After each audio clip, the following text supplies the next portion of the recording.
I'm Michael, and welcome to Beyond the Screenplay, the podcast where each episode we do a conversational deep dive analysis into a film. Today, we are talking about Poor Things, the 2023 film written by Tony McNamara and directed by Yorgos Lanthimos, based on the book Poor Things by Alistair Gray. I'm joined by the Beyond the Screenplay team, Trisha Rand. Hello, everyone. Brian Bittner. Don't do the Willem Dafoe burp. Don't do the Willem Dafoe burp. Hello, hello. And Alex Calleros. Hi. Okay, so we are in week 2 of our winter season, Best Picture Winter, where we're examining Oscar-worthy films, asking what does it mean to be Oscar-worthy, all the sort of Oscar-y questions we are examining. Next week, we're going to be examining Anatomy of a Fall. Last week, we talked about our favorite films of the 1970s, and that was preceded by sort of a soft launch of our winter season when we talked about Chinatown, which was awesome. That's a Patreon exclusive if you want to check that out. Also, over on Patreon, we are doing not Oscar-y things. We're talking about True Detective Night Country week by week, each episode that comes out, and it's been a lot of fun. So a lot of things going on, but now Poor Things. So, Alex, I believe you said nominated for 11 Oscars, which is awesome.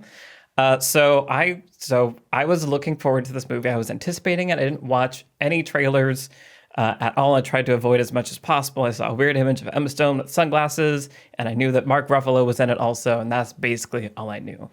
Other than, again, directed by Yorgos Lanthimos, who also directed The Favorite, which holds the unique spot, I think, of being the one movie we all super duper liked, like at an equal level. Like it's up there anyway. And same screenwriter, and Tony McNamara. Right, and same screenwriter. So yeah, I was excited about it. And so I've talked about on the podcast, like it's hard for me to watch movies sometimes. Like the analytical brain just doesn't shut off. I'll be watching an episode of Fargo and I'm annoying my wife because I'm like, that's the boom pole in the corner there. Or like, that's the shadow of that. Like I'm always analyzing the filmmaking, except for really, really great movies that I get really, really into and I just disappear and I stop thinking. And Poor Things was one of those things for me. I absolutely loved this movie, essentially start to finish. I've said it before. I'm going to say it again. Emma Stone is our generation's Meryl Streep. She's just so good. Like, I feel like every single frame of this movie, she's doing exactly what I feel like she should be doing. The one little bump was toward the end. There's sort of a late turn that happens we can talk about where it felt like everything was smooth sailing. And then it was like, oh wait, are we going to do more? And I kind of checked the time. And that kind of threw me a little bit, but it was worth it, and I support it. So everything about this sort of bizarre coming-of-age story that goes to all these weird places and takes place in this insane world, like, worked for me. I will say, I think knowing that it was Yorgos Lanthimos helped put me in the right frame of mind. So when there were absurdly wide-angle shots of things, it didn't throw me out because I kind of knew like that's okay. Yeah, that's your fisheye thing that you're doing. And you said, how much fisheye can you do? All of it. Apparently you can do all the fisheye is how much you did in this. It's like, that's weird, but I was prepared for it. And otherwise I just really, really loved it start to finish. Brian, what about you? Because I think you saw it first of all of us. I did see it first. I also loved it. It's fitting that there's a character from 2023 called Weird Barbie.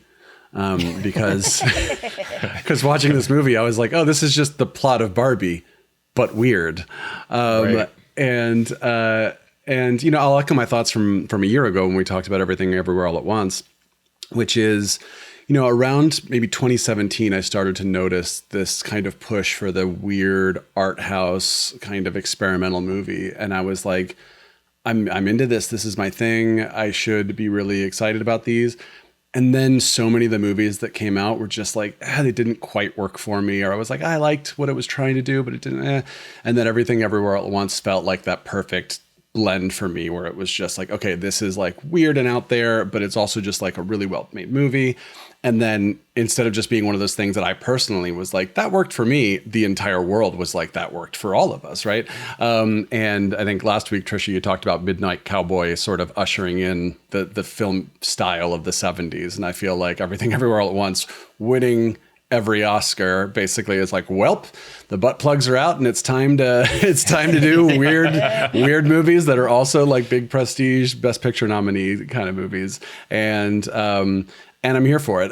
Like I love movies that take these kinds of chances, and I love when they're actually also well-made movies. And I feel like they have to be both. I mean, a well-made movie that doesn't go crazy, I'm still okay with, but a movie that goes crazy that just doesn't feel like a good movie, it doesn't. I'm just gonna like, unless it's like just perfectly tailored to my taste, I'm just not gonna be there for it. And yeah, so I had that thought all over again watching Poor Things of just like, I feel like in 5 to 10 years, I'm going to be looking back at this mini era going like, oh man, remember we had it so good back then when all these like crazy movies were coming out and they were actually like big budget Oscar-y kind of movies. So yeah, I want to talk about more about the movie itself as we get into it. But all in all, I'm happy with Poor Things, the movie, and I'm happy with just where we are in filmmaking right now. Yeah. Excellent. Okay. Well, and sort of swinging the other way, Trisha, you saw it the most recent, I believe, of all of us. Yes, I just watched this movie last night, and I also loved it. So, Nice. skipping straight to the punchline, this movie rules. 3 for 4. Okay, And- doing good.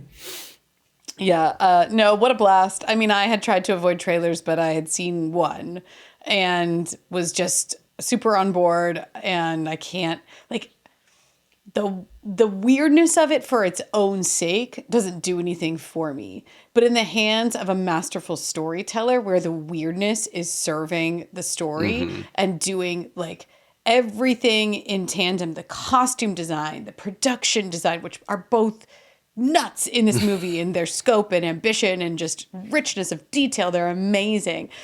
But when all of that is also like, yeah, being directed by this person with this vision, and it's all about the story and the character journey and this deep allegory that's happening on screen.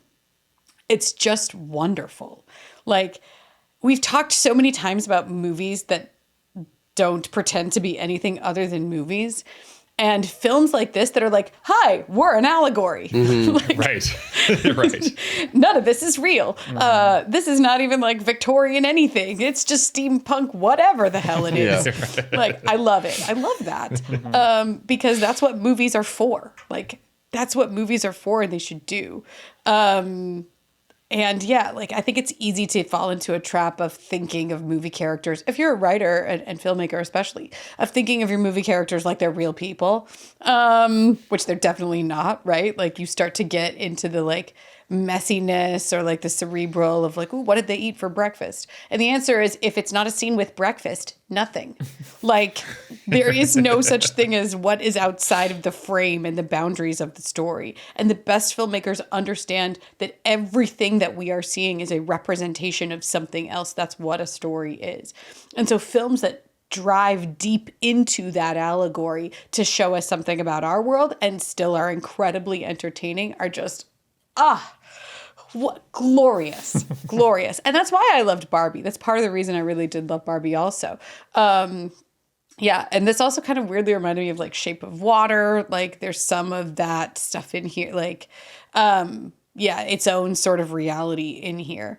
That I just is so amazing. Emma Stone, we got to talk about her at length. I like the performance is ridiculous. Yes. Truly, I don't understand how she move her body like that. Like, she literally looks like a puppet. Anyway, amazing. One of my notes is Emma Stone and then just a period after it. Right. That was my first and only note for a long time. I had to think about it for more. Yeah. So yeah, I can't wait to break it down more. I definitely want to get to the fourth act with you, Michael. Like, it was the major thing where I was like, about the movie. And I have a lot of theories about why it's there and what it's doing. And, but yeah. Yeah. Let's go. Same. Yeah. Excellent. Okay. All right, Alex. Thoughts? I thought you were going to say something after that. Suspense. No, tell us. Did you also love it? I also loved it. So Yay. 4 for 4. Hey, we did it. Would have been surprised if Alex was the one of the four of us who was like, nah. Alex is like, nah. One never knows. There's a version of this movie that maybe I wouldn't like because when it started, before I sank into it, before the allegorical nature of it became clear and I got its thing, there was a moment where it was threatening to be like what you were saying, Brian, one of those weird for weird sake movies and not much more, where it was, Willem Dafoe is burping a large bubble as part of something, and he has a gurgling thing behind him, like going into his side, I guess. And the world itself was cool and weird and interesting, but the movie takes a bit to get going and for me to really click into like, oh, this is all allegory. This is all, she's kind of engaging in philosophy and ways of living and what is a good life. That's when I was like, yes, I love this. And because it is, like you were saying, Trisha, a movie not pretending to be anything but a movie, doing metaphor, doing allegory, doing this really human, spiritual story in a way through this totally wacky world. And by the end of the movie, I thought it was perfect how that world was constructed, because it's the kind of thing where it gave me feelings and emotions. Like the weirdness and the specificity of this world gave me complex, mixed, strange emotions, which were exactly the right emotions that feel like life emotions, not movie emotions, which are sometimes very powerful, but kind of one note. And I feel like in this movie, I was constantly feeling, it's almost like in Inside Out, when the emotions get the like extra shades because they get more complicated. Mm-hmm. They're both happy and sad. They're both like weird and safe, whatever. Every moment of this movie, I was having those complicated emotions. And I think it's that thing where I don't understand how you do this. Like, how do you make choices that almost seem like random and yet are also exactly right to perfectly make this concoction that gave me exactly the right experience for the story and the emotion and the themes and yada yada. That's where, by the end of it, I was like, that was a masterpiece. I don't understand how you make this movie, because it accomplished all these things by being so weirdly specific. And how do you make all those weird choices so perfectly weirdly right is impressive. I have the answer, and it's theme.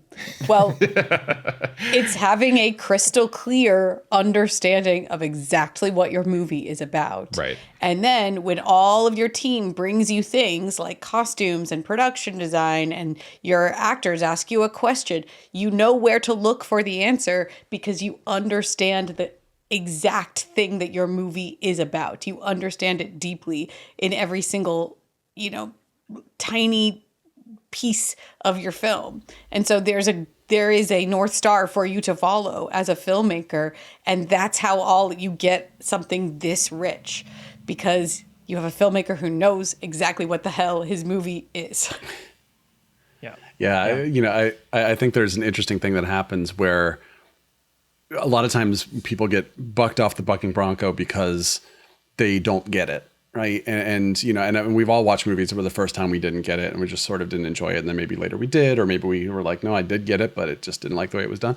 But yeah, I was like Alex and I, after we saw Beau is Afraid, we were just like, I was with you. And then it just, but then you did this and I didn't understand. And then you did that. And it was just sort of like the theme felt like it was there. And then you kind of take and for other people, maybe that's not the case.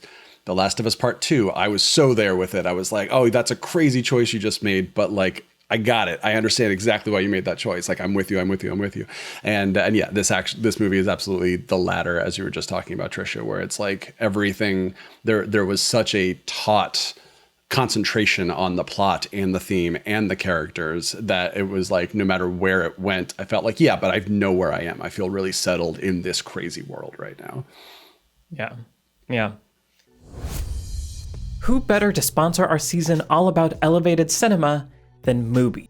Mubi is a curated streaming service dedicated to elevating great cinema from all around the globe. From iconic directors to emerging auteurs, there is always something new to discover.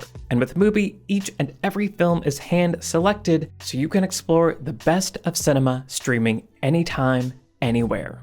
A recent Mubi release is the film How to Have Sex by Molly Manning Walker. This film is led by a breakout, award-winning performance from Mia McKenna Bruce. It's about 3 British teenage girls who go on a rites of passage holiday, drinking, clubbing, and hooking up in what should be the best summer of their lives. As they dance their way across the sun-drenched streets of Malia, they find themselves navigating the complexities of sex, consent, and self-discovery. It's a vibrant and authentic depiction of the agonies, ecstasies, and ride-or-die glory of young female friendship. Winner of the Un Certain Regard Prize at the 2023 Cannes Film Festival, apologies for my French speakers, and a Sundance Film Festival selection in 2024.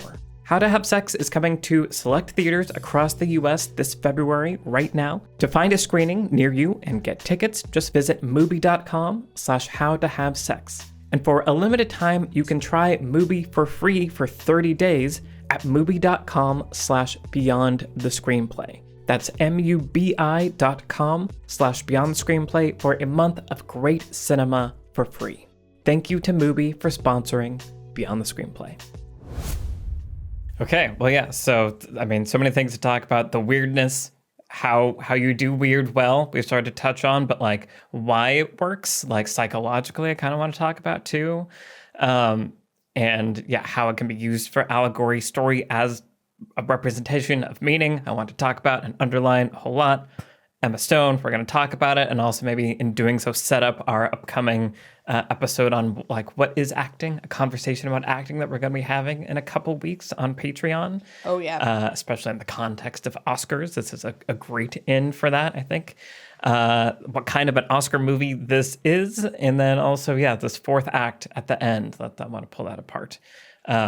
So I want to begin with continuing the weirdness of it and why I think weirdness works for me. Like why, like there's something in this movie in which the world is completely made up and is super not real that nonetheless gets at some deep truth in a way that movies that pretend to be real like never even get close to.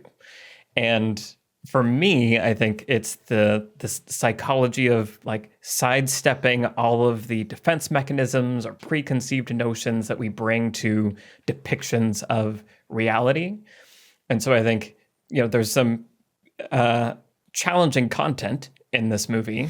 And I think were it set in our world in a very literal way, and there wasn't all this sort of magic behind it, I think it would be much harder to get people to look past, what they're seeing in a literal way, and not come with these prejudgments of like, no, you can't show that, or you can't talk about this, you can't do this or that.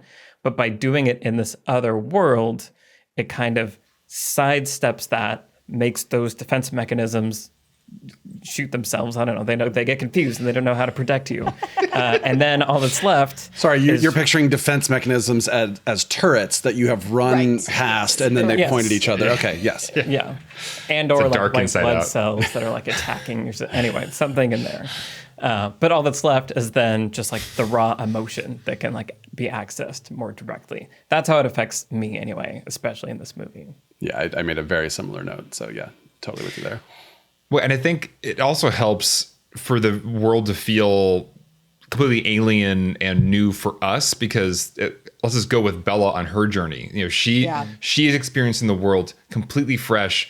I don't know what to expect from this world. I don't know what it means to go like on a trip on a boat in this world. It could be anything, We've seen that lots of crazy things are going on in this world that don't make any sense, as far as, pigs' heads on chicken bodies and whatever. And so I really it helped me always be with Bella in a way, because it wasn't me just watching her in our universe bumble around and like, you don't know what's going on. I was also on kind of my tippy toes, like, what the hell is going to happen next? I don't know. This is a really interesting universe that seems in a lot of ways actually kind of consistent in its own unknowable reality, but I can't know it, and things will happen that I won't expect. And I really appreciated that. That was also just really nice.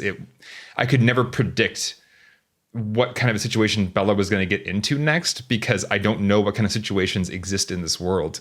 But when they do happen, they don't feel wrong either. That's why it feels so magical and impossible. How do you create a world this random in some ways and yet so kind of coherent in other ways? Yeah. The construction of the first, 5-10 pages, 10 minutes of this movie are crucial, right? Because we have to be taught how to watch this movie. We have to be taught what the world is. Like, it's so foreign to us, but we have to click into it like as quickly as possible.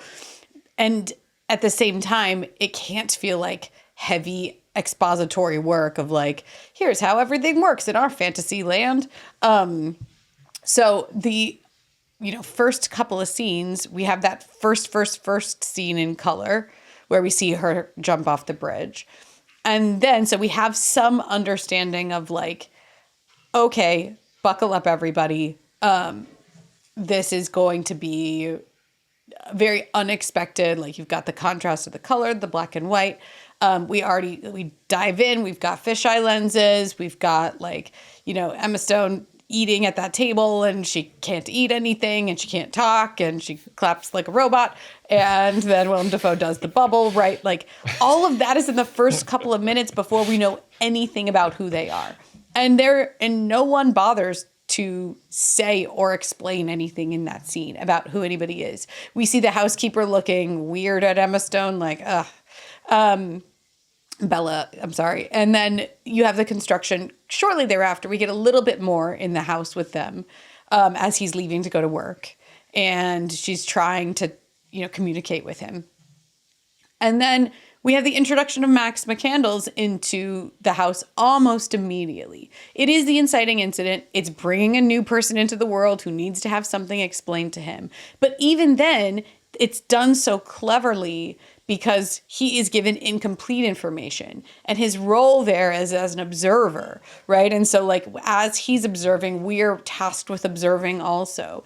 And it all feels like of a piece and believable. Like, I understand that what I'm being shown is like, this is the first act of a movie. The first act of the movie does first act of the movie things, but it all feels organic because of the plot, but also because of how those scenes are selected and presented to us, that we can quickly kind of click into the movie's wavelength and just be prepared to not know what's going to happen next, essentially.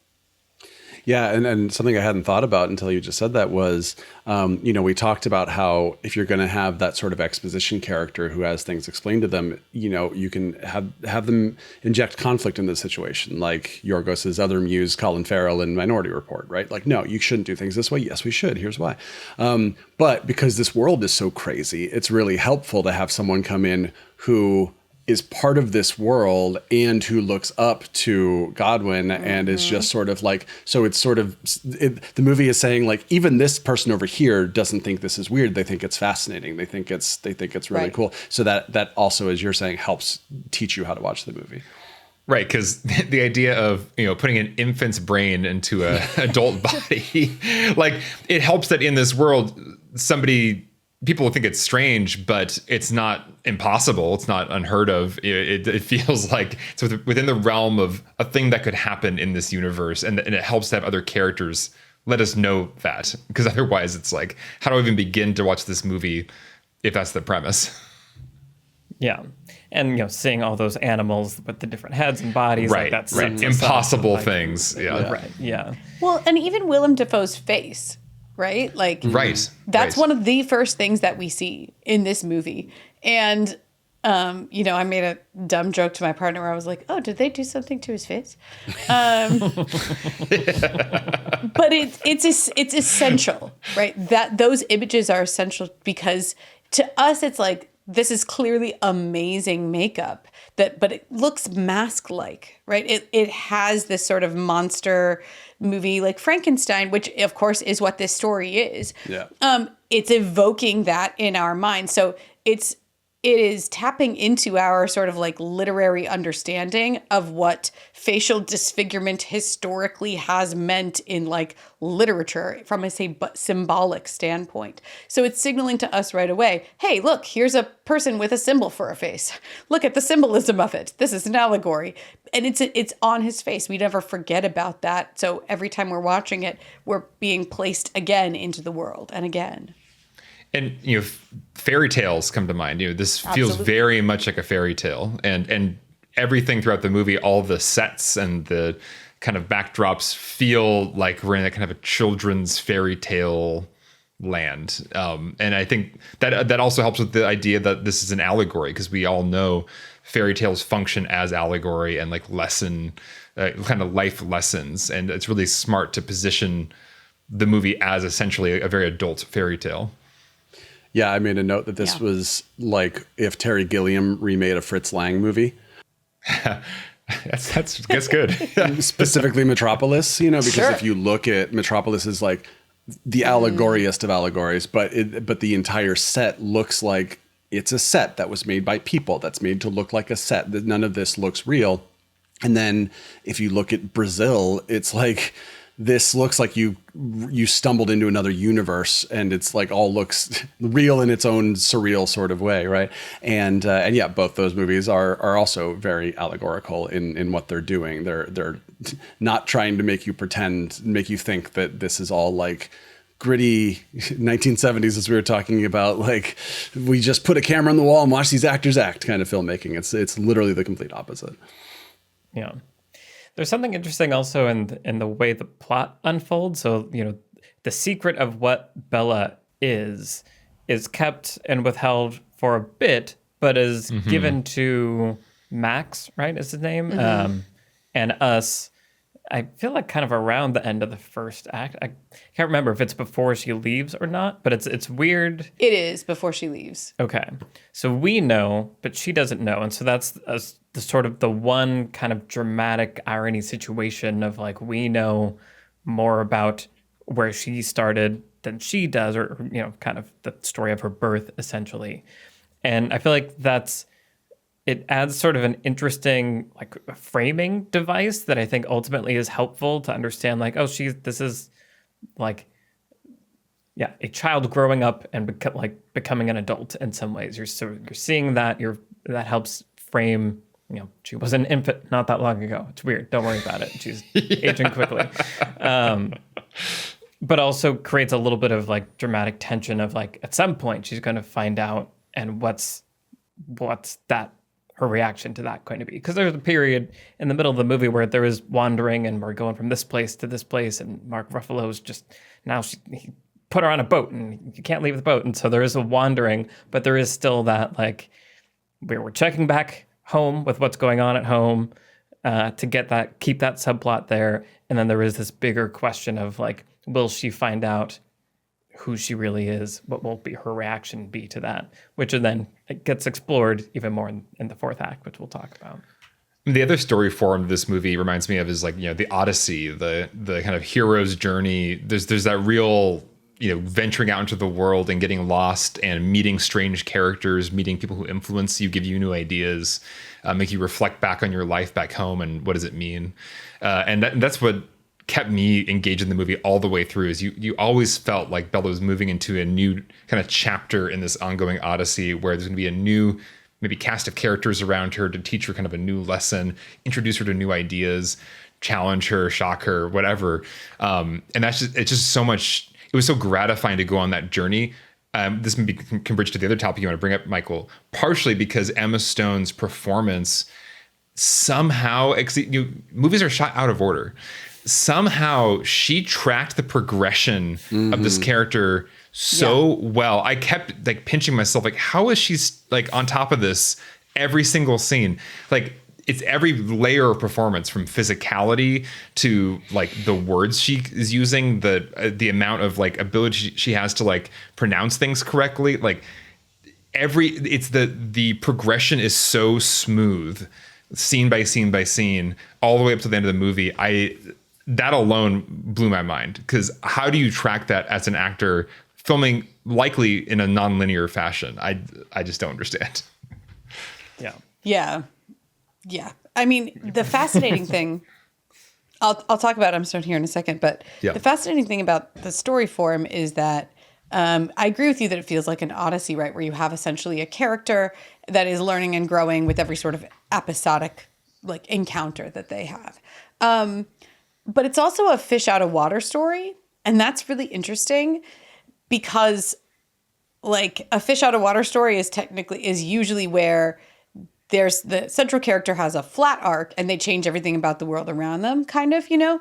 It's sometimes about how they adapt to the new environment, but more often it's kind of like being there or whatever, like Brian was saying in our Films of the 70s podcast. And this somehow manages to be both of those things where the dramatic question is like, yeah, what happened? Like, when is Bella going to find out? What's it going to mean for her? But also the dramatic question is like, what is Bella gonna do in this scene that's going to explode something, right, about the world around her? We mentioned on, I think it was the Breakfast Club, like the dramatic question in a lot of those dialogue scenes is just like, is Bender gonna mess with somebody? Or like, is he gonna successfully get somebody like mad or rile somebody up? And that's kind of the dramatic question of most of these scenes also too, is like, is Bella gonna rattle somebody? And if so, how? And what's it gonna be like? And that's an entertaining character to watch. Like, we do see her changing and learning and figuring out how to do new things. And Emma Stone's performance is riveting and we can keep talking about it. But like, also the dramatic question of the scenes is often like, what is Bella gonna do? And that in itself is hilarious. Like 90% of the time, Bella's going to do something wild and somebody around her is going to lose their mind over it. And it's going to be great. Yeah. The other movies it was reminding me of, for better or worse, was Forrest Gump and Benjamin Button. Yep. Like those kinds of things. And I feel like, but at the same time, very different. But I feel like especially the Forrest Gump comparison is maybe an obvious one, but it's that similar arc of like Forrest Gump, and that movie has sort of a central like moral center of like, but like, shouldn't things be this way? Like, why is the world so weird? And you send him out into this crazy world with Vietnam in the 60s and like all this stuff, and that being the framework to for the audience to kind of look at our world in a different way. Like, I think that's one of the successes in that movie for me is, knowing that sort of innocence and his morality lets us like look at us and reflect on that. And I think that's something similar that's happening here. It's just that we're in a totally bizarre, not real version, but at every moment you can see through to our reality, like how each encounter she's having is reflective of something that, an experience that exists in our reality. And so there's also just sort of the, I guess, thematic, dramatic question of like, not only what's Bella gonna do, but like, what's Bella gonna think about this? Like, what's she gonna resolve, the right way to navigate this or whatever? Like, I want to know, because like, you're teaching me, Bella. Like there's something in going on this journey with her that I was like, this is so educational and making me reflect on things, and I feel like I'm growing with her, which is just so impressive. It's one of my favorite types of characters, which there's a catharsis in watching someone with no preconceptions question everything and just raise questions that nobody raises, because it's like, no, that's just the way it is. And she's doing that in almost every scene. Just like, why wouldn't you keep furious jumping all the time? Like she'll always voice like, why don't we just do this or this or this, or why is it this way? And I think as an audience member, there's a delight in having somebody voice that on our behalf and force us to think, wait, why is it this way? And in this case, there's this, because of her like innocence at the beginning of the story, but also because of the framework of her being like essentially the daughter of a scientist, there's this purity to her curiosity that feels like it's not in any way self-interested. Bella does not care what happens to Bella, really. Mm-hmm. Like she's not going to tolerate any nonsense from people who are treating her badly. But also she'll just walk away, right? Like, but also there's this this detached but eager Like, this doesn't personally affect her, but she genuinely wants to know the answer because she's just so thirsty for knowledge. And any form of knowledge, any type of experience is welcome to her because of this sort of like scientific study sort of framework for her journey. And like, I think in other ways, like if you just looked at a list of the things this character does in the movie, you wouldn't like her maybe, right? It seems like, oh, she's indulgent or she's spoiled or she's entitled, or you could easily see a character who's like, she runs away from home with this rich guy and then she like has sex all the time and she cheats on him and like all this stuff. If you put it in that framework, it feels like, well, who would like this woman? She's like an Edith Wharton protagonist. But like in this case, no, didn't land. Yes or no? Okay, fine. We're dumb. I thought about fake laughing. You should all be embarrassed. Anyway, because of the spirit of Bella, we understand on every level that this is just experience for its own sake, like wholehearted experience for its own sake. It's not about anything other than that for her.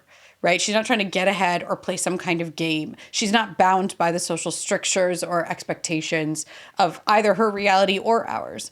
And that's so refreshing. That character is going to be likable every time, no matter what she does. And it's as she bumps up against, it's funny, it's not our world, but morally speaking, or like people's sort of, right, they talk a lot about like polite society is this and it's that. That's very much our world, or it's very much Victorian England and the 20s, and by that I mean like the year 21st century.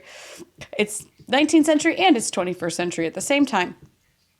All of that to say, it feels familiar, and so there needs to be this genuine love coming from her, or passion, scientific passion coming from her to make that work. Yeah, and I think so many things. One of which is, again, thinking about the comparison to Barbie is very literally, what if this character came into our world and what would that look like, right? Mm-hmm. This is what if a character who lives in a house in the crazy world goes out to the rest of the crazy world, right? But because it's operating this allegorical plane, then we're never questioning what it means because whatever she is learning in that world is responding to our world, right? So when she's learning all these different philosophies or dealing with men in general or whatever, it's just like, oh, okay, I see what you're saying. It's not like, hey, did you know that if you step on a pig the right way, this thing happens? It's like, that doesn't mean anything. That doesn't translate at all. And everything in this movie is translating to our world.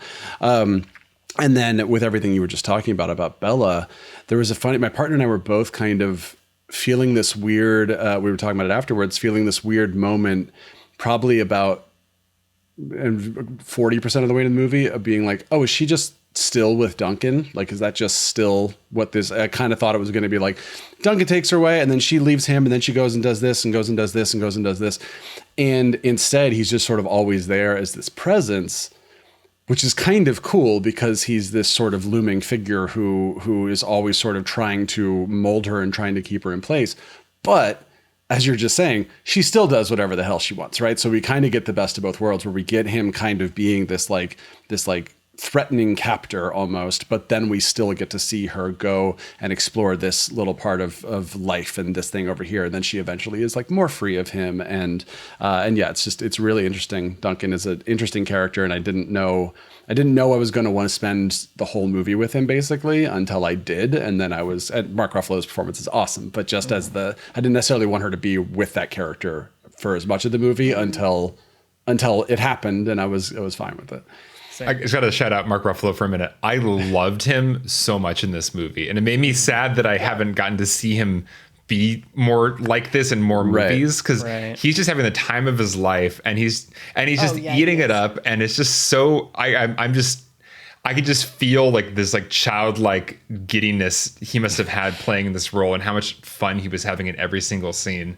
And that's part of why, Brian, I had the same feeling of, oh wow, I'm surprised he's still in the story, but I don't mind, because what a great character and what a great performance. And Bella is allowed to keep changing even as he looms there. Exactly. And he's just a interesting, fun presence to always have. Yeah. I want to let's make a note to come back to this in our conversation about acting, because I feel like his performance feels like a different kind of performance than Emma Stone's to me. And so kinds of performances I definitely want to make sure we talk about in that. Yeah, well, it's certainly something we'll talk about in that episode is that some actors are just really good at being themselves, and then that's why you cast them as themselves, basically. And I think Mark Ruffalo is one of those actors. Even in like the MCU, he's still just sort of like being Mark Ruffalo-y, and that's kind of interesting for that character, right? So it's interesting to see him, as we're talking about, give this theatrical, larger than life, over the top kind of performance, because we don't see that specifically from him, because that's not what he's used for in a lot of movies. Right. That's what I kind of meant when it's like, I'm sad we haven't seen more performances like this, because it does feel like, yeah, he's cast to be Mark Ruffalo, kind of like the everyman. And this is just such a unique performance for him.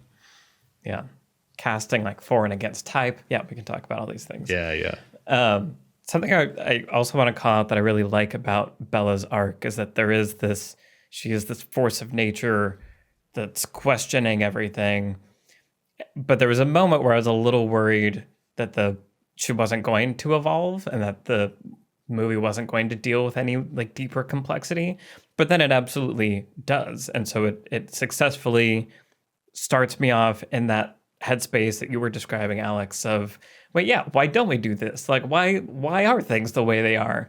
But by the end, I feel like her journey has demonstrated, well, sometimes there's reasons things are the way they are, and we don't have like the power to control everything. And so, I feel like one of the pivotal moments is obviously when they stop on that island and the guy that she meets on the boat is like, that's where they're burying babies that didn't have enough money or food. And it's, wow, okay.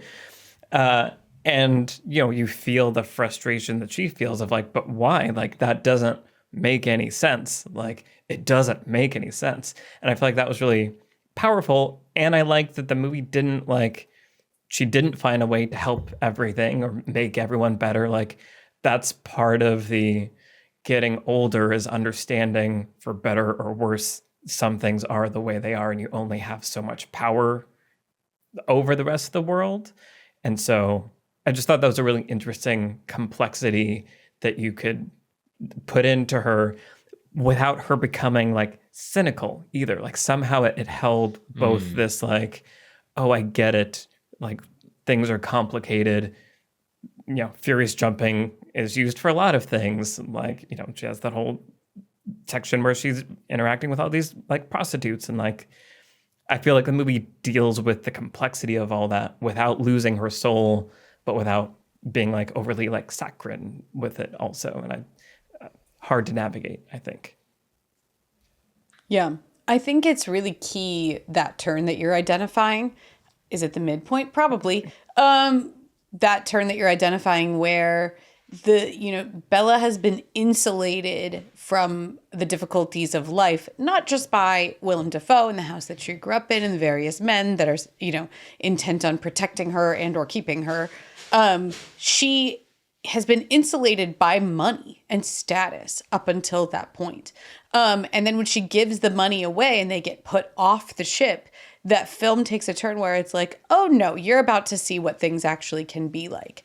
Now, to be clear, it doesn't get really bad for Bella the way that it does in real life, right? Or even in the world of the story, where it gets really bad for people where they're bleeding or starving or genuinely being harmed. Right? Bella is protected by the aura of the story and what it's trying to teach us. But we see that she, is in a difficult position and does things that she doesn't necessarily enjoy, or is sort of forced into a realization of like, okay, not all people are good.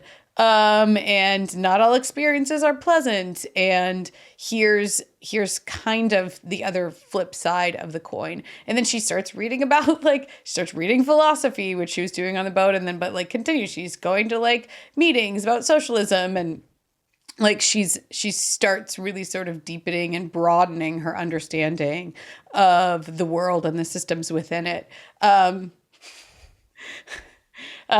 Snapping at what's his face, probably Mark Ruffalo's character, that they are their own means of production as they're on their way That to a was the meeting is like best. my favorite thing. That was the best.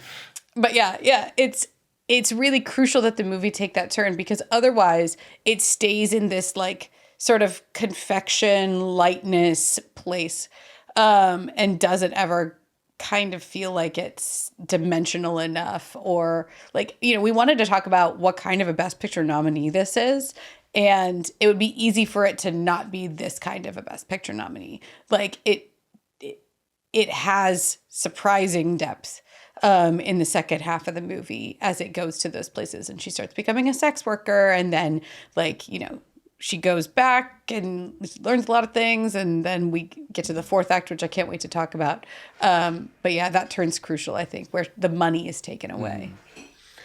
Yeah, well, just bring up the topic of sex. I mean, there's been articles written, maybe some Vox articles about just, hey, wait a minute, like, we haven't seen sex in movies lately. and like, wow, Poor Things has a lot of actual sex in it. And it is refreshing and very European feeling. You know, Yorgos Lanthimos is European. But just this feeling of sex is a part of life. Sex is a part of growing up. Sex is a part of, like, if you think about all the different aspects of who we are that develop and change over time, sexuality is one of those things. And it is really refreshing and just cool to see a movie that is not afraid of sex at all.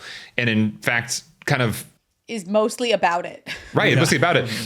And because our lives are often, especially periods of our lives, are kind of really about sex. You know, like when we're young, we're going to college, like, you know, sex is a huge part of life for Our everybody. lives are a result of sex. Right, exactly.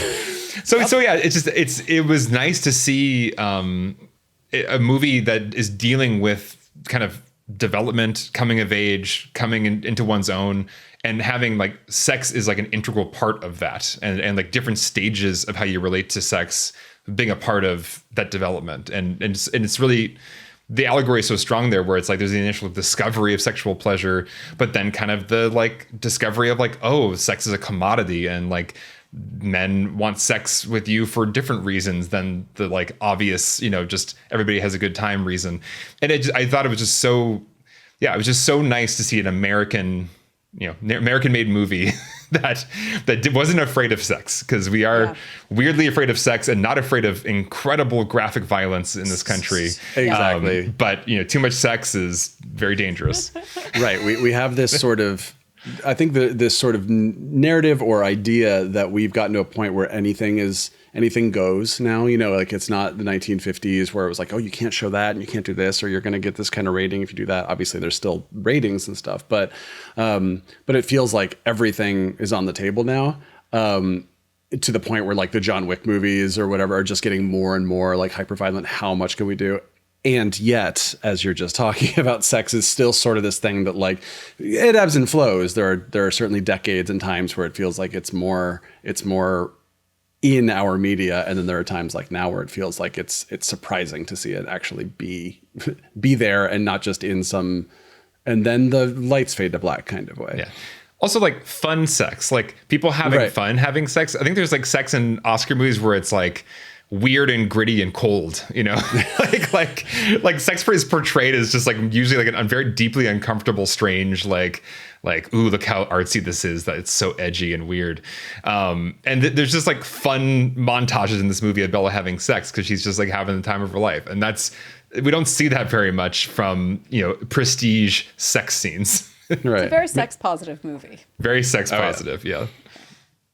Yeah, I think there's been something interesting in the last kind of 10, 15 years where media has changed, representation has changed, culture has changed. We've had Me Too, we've had Black Lives Matter. Like there's been a lot of awareness made up to the people with the money that like, oh man, we gotta like not be totally bad anymore. But not like there hasn't been a lot of deftness in how that's been executed. And so I feel like the way that often manifests is just like, whatever that thing is, it's the third rail. Put it over there. We can't touch it. And so I feel like, especially around like female representation, you know, 15, 20 years ago, it was like, oh my God, there's a female as the lead in the movie. Like that's newsworthy. And I feel like we're getting to the point now where that doesn't seem as notable, which is great. And I feel like part of that journey and the inability to navigate it with deftness, and also just like culture happens slowly. And so a movie released at the beginning of a change versus at the end of a cultural change is going to be received totally differently. And so I think there are movies you can make today that you couldn't make 10, 15 years ago, and vice versa. And so I think there's just been a like, well, let's just not worry about sex. Let's just keep it out. Let's like get it out of the 4-quadrant movies. We're not like, there's no romance. Like, as long as we don't touch any of that, we can't do it wrong. So let's just not do it. And I feel like that's starting to change. And so that's, again, why this movie is so impressive, is that it is totally, as we're saying, sex positive, dives into it, but also feels like it's extremely, like, it's holding all the things really, really well and smart, and doesn't feel like it's sacrificing anything or like a regression in any way. It feels like a step forward and bringing back some topics to the table all at once. Yes, exactly. That's what I was going to say about why there's not sex in movies anymore. And I think also the allegorical nature enables all of this, like, sex to be in the movie, to be the text of the movie, right? Like, Bella is this rare kind of character where she is so childlike and innocent, but so enthusiastic about everything, as I was mentioning, that, like, she has no baggage in terms of either her own sex and sexuality or like society's, hang-ups about sex and sexuality. She comes in as an absolute blank slate. And so, like, what she enjoys, what she doesn't. And, like, that's the remarkable thing about Emma Stone's performances in the sex scenes, but also at all times, right? Is this, like, the sort of nakedness of the emotion that is being portrayed. And that's beautiful to see. But of course, that's not a possible thing in real life. There's no person who comes in with no sexual hangups or like baggage or damage or whatever it is. That doesn't exist. There's no such adult in our world. But if there could be, right? There's this, I think it's this thing that enables us to, again, go back and ask these fundamental questions about sex and sexuality along with everything else. The other thing is that overall, the story becomes larger than being about sex, right? It becomes a story about empowerment and liberation for Bella in a very Victorian way. But like, it becomes about Bella having complete control over her own self and her own destiny, her own identity. And women's liberation, if I can use that word from the 70s, is and has always been about sexual freedom. But the problem is women cannot have true sexual freedom until they are actually free from violence, patriarchy, all of these other things that have been used to imprison them historically. And so that's a really interesting aspect of this, where it is not until the fourth act that Bella really encounters toxic patriarchy that is going to harm her in a very serious way, even while acting like a sex worker. And, I thought it was interesting. I thought we were going to get to it earlier when the madam at her establishment is like, some men like it when you don't like it. That's what they're into. And I was like, oh, so we're going to get into this now. Okay. And Bella's going to really find out. But she actually doesn't find out until much later, after like she decides to go with what's his face. And so I really think that aspect ends up being critical to the story, but I'm not sure it needed to go into the fourth act. But I do think it is important that Bella encountered that sexually violent form of patriarchy, because that is the reality that most of us live in and have lived in. Yeah, and then I think to zoom out from that and talk about sort of this best picture kind of idea, right? Is I'm just thinking about what Michael was saying about sort of like, when does a movie fall in a kind of cultural era, and I think that there are Yeah, there are the people who are sort of everything is safe. So then they're just making these really safe movies over here and they're not pushing any envelopes. And then there's the people like maybe like a Tarantino who are just like, I don't really care what's going on in the world. I'm just going to do whatever I'm going to do. And then sometimes you're like, okay, that's kind of, I can respect some of it. And then some of it feels really tone deaf or really offensive or really whatever. Right. And then there are the people who are sort of like, like I'm going to keep going back to Barbie, but like Greta Gerwig, who are just saying like, I'm going to take what's there and then take what kind of where filmmaking is and what hasn't been done and whatever, and then kind of remix that and put something out into the world that feels of the time, but speaking to the future, speaking to the next step and not being like, this was really interesting 5 years ago. It's when like racist learns a lesson movies get best picture, you're just like, okay, like is that really like, and if you're like, oh, I know which one. No, there's several. But it's like when something feels like it's too late or whatever. Right. And I think that, I have a problem with the word best, and we can talk about this when we talk about acting in the best picture and stuff, because usually that's partially what it is, but it's more like most important or most notable, noteworthy. That's also really good because it has to, it has to do that as well. But yeah, I think this is a great example of a movie that as we're talking about is being its own crazy thing and being whatever it wants to be, while also in no way being tone deaf and trying to actually like speak to where we are right now. Yeah. Yeah. And to cap that off, I think a meta thing that is actually super critical is that Emma Stone is also a producer on this movie. Right. And so there is a sense that like the actor had power and control over this. Like the female that is the subject of all of this also had authorship, which again is maybe something that would not have happened 10, 15 years ago and would have potentially colored the same kind of movie in a different way. Also true of Barbie. Yeah, exactly. Right. Times, they're changing. So we keep talking about this fourth act. So let's talk about the fourth act. Right when we would probably go to lessons, we're going to impose the fourth act. This is the fourth act. This is the fourth act of this episode. You thought we were done, but there's one more thing. So my thinking around this kind of actually ties entirely to character arc.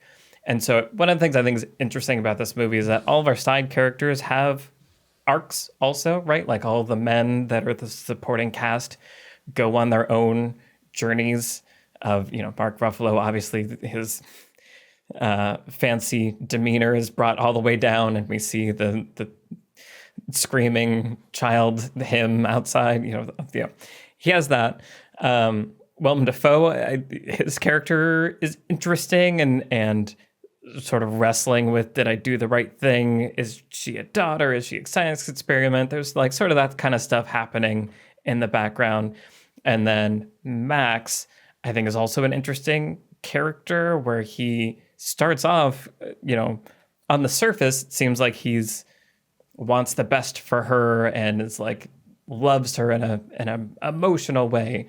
But I feel like by the end, after they've gone through this journey of where they create a Margaret Qualley also, other daughter, which is like when she showed up, I was like, of course it's you playing. Like this is perfect. But I feel like kind of by the end, he's sort of realizes that like maybe he didn't like really see her, or he wasn't like quite mature enough to actually enter into a relationship like this with his eyes wide open, and was probably just kind of romanticizing her in a similar way that like Mark Ruffalo's character was, and just from a different angle. So, but with Bella, what's interesting is that you get to the third act and she's back and she's learned things, and Willem Dafoe's dying, and it's like, I'm going to marry you, and the end. But what's interesting is that she had already promised to marry him at the beginning. That was kind of her plan the whole time. It was like, I'm going to go out, I'm going to learn things and be crazy and come back and marry you once I've, figured out all this stuff. And so the act of getting married doesn't actually represent like change for her. Like it doesn't, she has gone on this arc, but there isn't an action left for her to take that would signify that change in a deep way. Like I think about Meg LaFave, one of the writers on Inside Out, who I love, who talks about the third act is where your character has to go and prove that they've learned the lesson. So sadness, like joy needs to go like risk everything for sadness. And so I feel like that's kind of what this fourth act does, is it gives Bella one more big test and kind of presents her with the biggest antagonist yet. And it's, yeah, once I kind of clicked into that this is like, oh, this is the final test where you're really going to have to like come into your own fully. I appreciated what the fourth act was. It was just interesting pacing wise that it kind of interrupted that flow. So that's what I made of it. Yeah, it's interesting because it feels like there's such a resolution, not because they're getting married. I thought the resolution came in actually the kind of walk with her and Max, where they negotiated the terms of their marriage, essentially. And it just felt like, all right, she has landed in this complete adult, she owns herself and she's not going to let any other person own her or control her. She's found somebody who respects her autonomy and is willing to let her live the life she wants to live. And so, yeah, it's an interesting thing where she has landed in this kind of complete finish line. But then there's this final test. And yeah, I'm curious, Trisha, what do you make of the fourth act? And was that test necessary? Is the test a crucial part of her journey? And the ending, of course, is a great punchline ending. Where does that leave us with her at the end of the movie compared to if it had ended with that scene walking with Max and kind of negotiating their future and her landing in that kind of happy place? Yeah. So I need to watch it again because that's the part that's been kind of like sticking with me. To your point, Michael, my thought was that on that walk, they were going to decide not to get married, but to like be together. Right. So like, she's like, I'm not wife material. I don't want to be a wife, like, but I do want to be a doctor. Will you be my colleague? Like, I want to share life with you, kind of a thing, where the decision was actually a different one, but with like a similar tone in terms of resolution. And I thought that would have been lovely. As it was, I agree, Alex, the nature of that conversation still felt like a complete arc to me for Bella's character. So I was really not expecting this like last big bad guy to show up. And I don't know if I would say necessary. I do want to watch it again.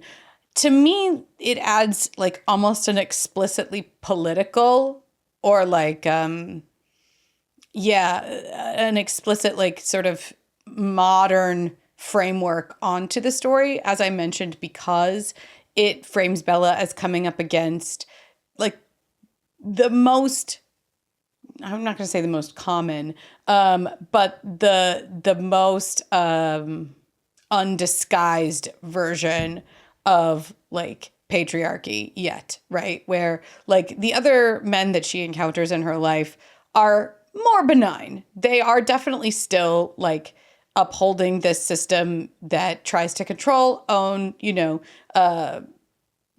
dictate to her what she can and can't do. But at the same time, they're not violent. And then coming up against this, it feels like, oh, hey, and by the way, among the other many, many, many ways that men have historically controlled women, there's also violence, that old tune, where he physically imprisons her in the house and is, obviously trying to disfigure her. It's awful. Anyway, so I thought that felt like almost, I don't know, like, not like it didn't belong in the world, but it kind of changed the meaning for me, or like drew more lines specifically to like, and look at this thing that's real, and look at this thing that's also hard to look at, this aspect of this theme and this story. And I don't dislike it. I see what it's doing. But I also am not all the way sure that like, I don't know. It's interesting that the movie's 2 hours and 20 minutes.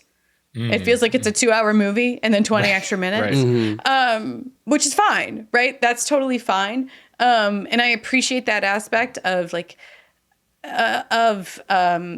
like, yeah, trying to make sure that that part of the theme is also in the text. But I think you maybe could have found a way to work it in earlier, right? Like she could have had a really mean client or like a really violent client, Right. When she was a sex worker, which maybe could have also served that purpose. But I see, I think the other part of that character, her ex-husband, is that he's really wealthy, right? And he's also military. So he's two key representations of, again, how these systems are created and upheld, right? It's wealth and military might. And I get it. I get it. I get everything that it's doing on this metaphorical level.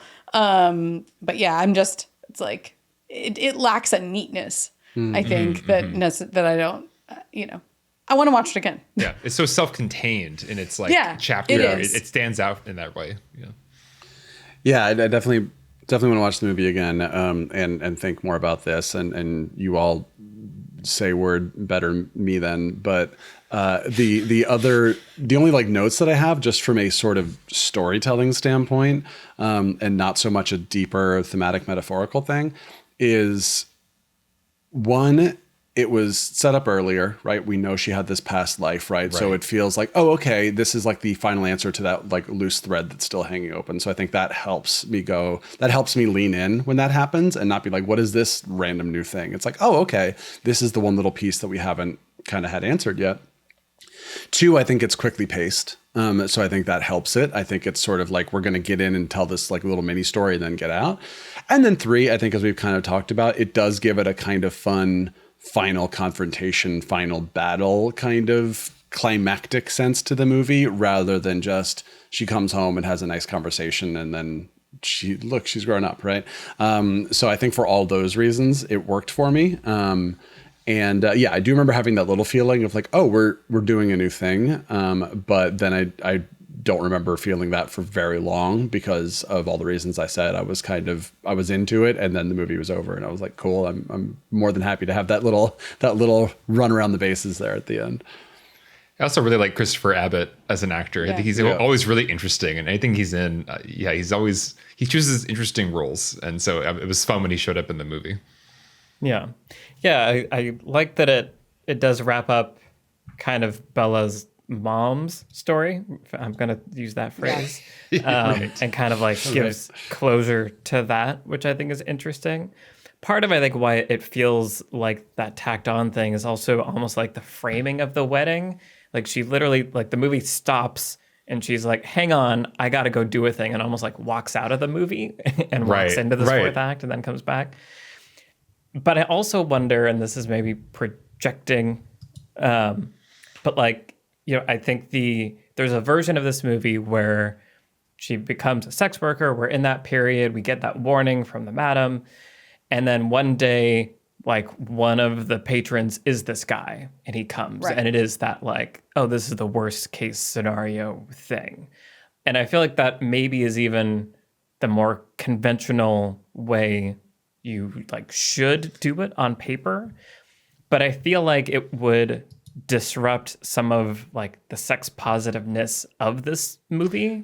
Right. And I feel like that's kind of one of the things that I feel like modern movies are struggling with. I feel this kind of about Barbie too, is like there is a conventional way to do this beat, but it's going to undercut the bigger thing if we do it a certain way. It's going to give whoever the naysayer to be like, no, I'm going to point at this thing and see, like, if it was in this case, he came while she was a sex worker to like torment her. It's like, yeah, see, you shouldn't have had fun having sex. See what happens?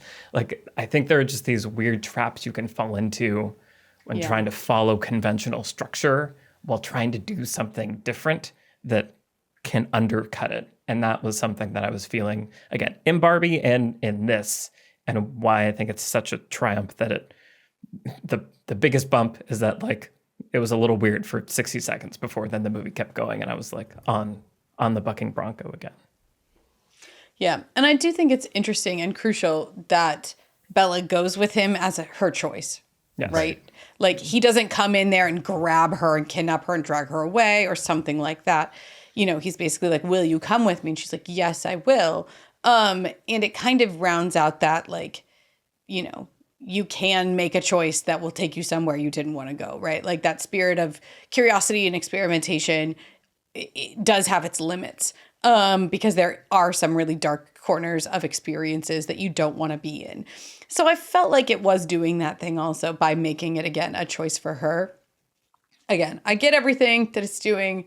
It is. I think the carefulness of its execution is critical to the allegory.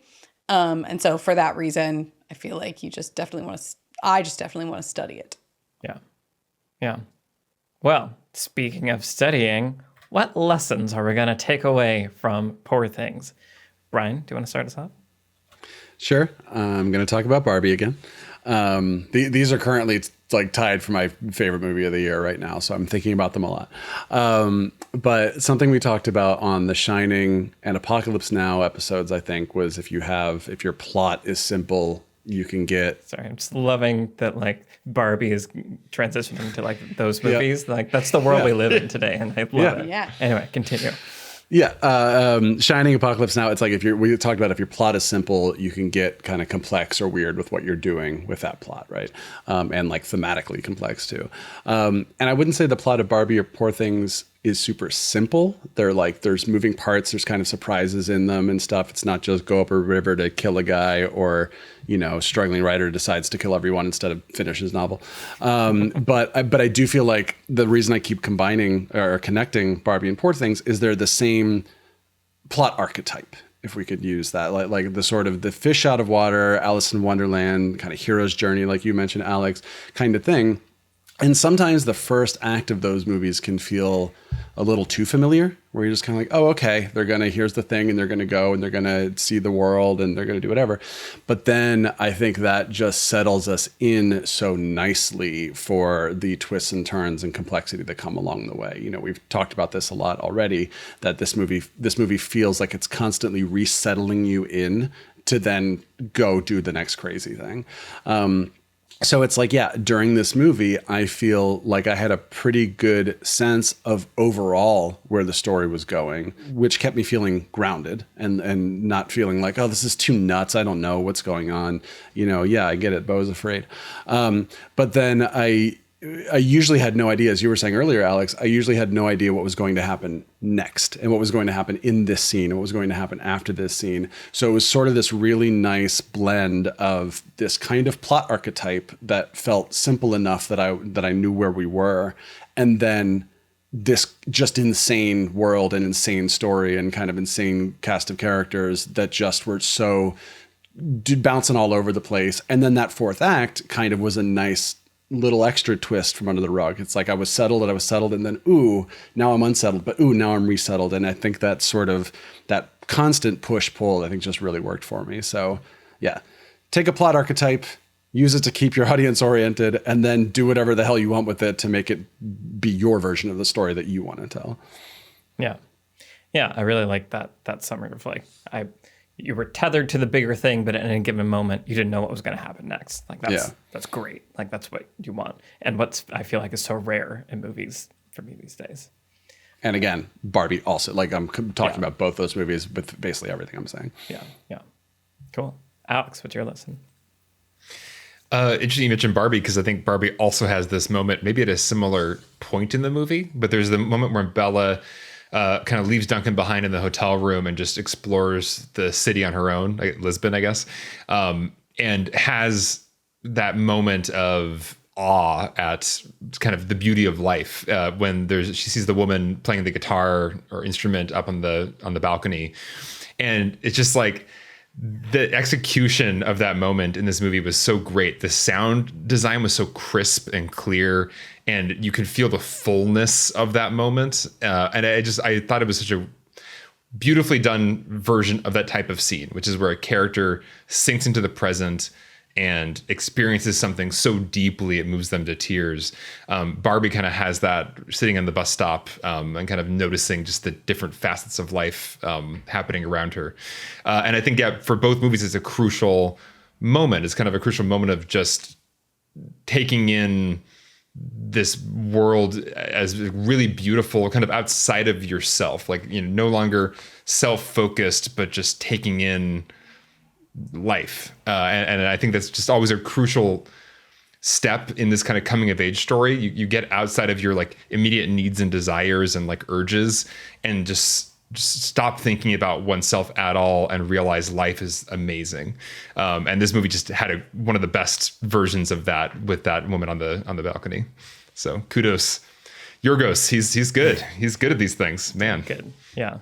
Yeah. I saw it kind of late in its run. I only saw it like a week and a half or 2 weeks ago, but the theater was pretty full and the audience was really into it.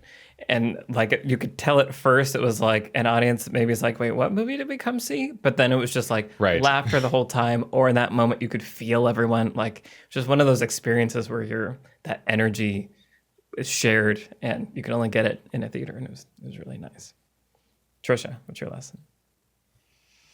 My lesson is dialogue. The dialogue in this movie is such a joy. Yeah. It's really funny and like complex but hilarious, and I love that, you know, the story is such that we need to be reminded at every moment about Bella's like rawness and the newness of her experience of everything, and like her language acquisition and development throughout the story is an amazing way to track that, and it's done so brilliantly because there are these hilarious phrases, right? Like fear is jumping, that, you know, Bella thinks to put together that you wouldn't think to put together as a mature, reasoned adult who speaks whatever version of English that you speak fluently. So it's like, it has this playful way of approaching language and dialogue, especially Bella's,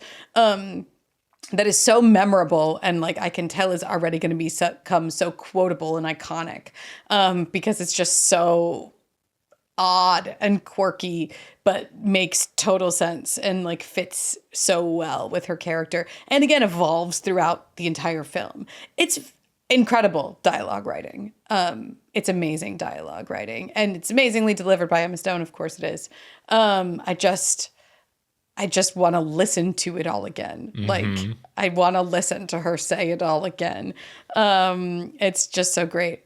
Also, when she's very early on acquiring language, it's like someone clearly, and that whole sequence is like someone clearly who has a toddler who is acquiring language has really done their work on studying this, because as someone in that situation, the things that people who, young toddlers say are astounding, right? Like they can't say a really basic thing, but then they'll like come out with this really complex, interesting, weird phrase that makes more sense than anything you've ever said in your life. It's amazing. And it's just really well observed, but also, just delightful in its syntax and vocabulary. And I just adore it. Yeah. It's so good. So I've been thinking a lot the past several months about like, how do you create meaning in a story? Because ultimately that's what you want, is you want a story to have meaning, for it to be a meaningful experience. That's what some people want. Right. Yes. Other people don't care about that. Well, yes, I care. And I feel like being able to create meaning is like the goal. And I feel like this movie was such a great reminder of, like, as we were talking about at the very beginning, metaphor, representation, reality doesn't equate to truth. Like, there are lots of different ways to express truth, and maybe reality is the worst way to like get to truth and explore truth because of, defense mechanisms and all the things that we've talked about. And so, that's just, this hit me over the head of like, oh yeah, like there's a reason why stories like this are impactful, and especially Alex and I work in the video game industry. There's a lot of push toward like realism, make it real. Everything has to be as real as possible. But reality sucks. That's why I watch movies, and like being able to create something that is metaphorical and full of meaning and representative and entertaining is the whole point. And I think we can lose sight of the things that actually do that And this movie is just full of all those things. So I want to watch it a million times and absorb all of that. Yes. Poor things. Good work. What a delight. All right. Yeah. Yes. Good times. Okay. Well, so really quick before we get into what else we've been watching, reminder that next week we'll be back with Anatomy of a Fall, and we're talking about True Detective Night Country week by week over on the Beyond Screenplay Patreon. And as we have alluded to several times, we have an upcoming patron exclusive conversation about acting that will be coming up in, I think, 2 weeks. I'll check the schedule later. In the meantime, what else have you guys been watching? Alex, what have you been watching recently? I watched the limited series Fellow Travelers on Showtime via Paramount Plus. However you get your Showtime nowadays. That's how I got it. It's a really lovely series about a group of gay men through like from the 50s through the 80s or early 90s even. Starring Matt Bomer, and it's just like it's just a lovely, like very also sex positive, also very real, very honest look at just like gay life through these eras, starting with kind of this moment of like the Lavender Scare, which is it kind of along with the Red Scare, the McCarthy era. There was this, basically communists and homosexuals are going to infiltrate our government and ruin our country. And so it's, these men are working for the government and trying to hide their identities while, coming under question about their personal lives. And so very interesting look at gay history through this like incredibly tumultuous time. And just a very touching story overall. So that is Fellow Travelers on Showtime / Paramount Plus, however you get it. Nice. What time does it air? Explain that joke to your kids later. Exactly. Trisha, what have you been watching recently?